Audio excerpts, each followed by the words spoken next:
ऐसी गुफा जो नेचुरल केव है जिसमें आड़ ले ली है, बिल्कुल नजर नहीं। इसी तरह से आतंकवादी हमला करने के बाद ऐसी किसी गुफा में छुप जाते हैं, जिसकी वजह से सुरक्षा बलों को उनको ढूंढना कई बार मुश्किल हो जाता है, क्योंकि वो सुरक्षा बलों की मूवमेंट को देख रहे हैं। देखिए, मैं किसी की भी मूवमेंट देख सकता हूं, लेकिन मुझे कोई नहीं देख सकता। इस गुफा में छुपकर मैं चूहों की तरह दुबक के बैठ गया हूं, जैसे आतंकवादी बैठते हैं।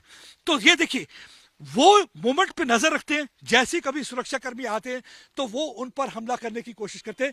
ये एक वजह है कि पूरी तरह से ध्यान रखना है कि कोई भी कोलैटरल डैमेज ना हो, किसी की भी किस्म की कोई कोताही ना हो। अब आपको मैं जंगल का इलाका दिखाता हूं। देखिए, जंगल का इलाका इतना घना जंगल है कि यानी कि थोड़ी मीटर की दूरी पर आपको एक शख्स कोई नजर नहीं आ सकता।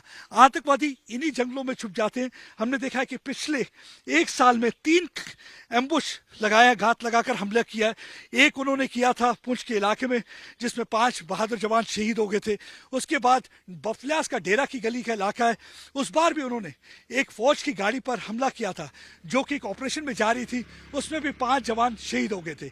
और कल शाम को एयरफोर्स की कॉन्वॉय पर हमला किया, जिसमें एक एयरफोर्स का जवान शहीद हुआ है और 5 के करीब जख्मी है और इन्हें अस्पताल पहुंचा दिया गया है, जहां पे उनकी ट्रीटमेंट चल रही है। एक बार फिर से मैं चाहूंगा व्यूवर्स को, ये इलाका बड़े ध्यान से देखिए, कितना मुश्किल, कितना घना, कितना पथरीला इलाका है। यहाँ पे ऑपरेशन कंडक्ट करना इतना आसान नहीं है।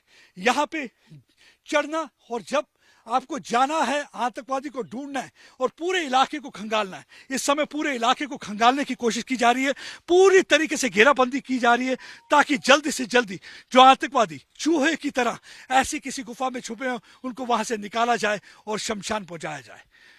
अमित भारद्वाज के साथ प्रदीप दत्ता, टाइम्स नाउ भारत।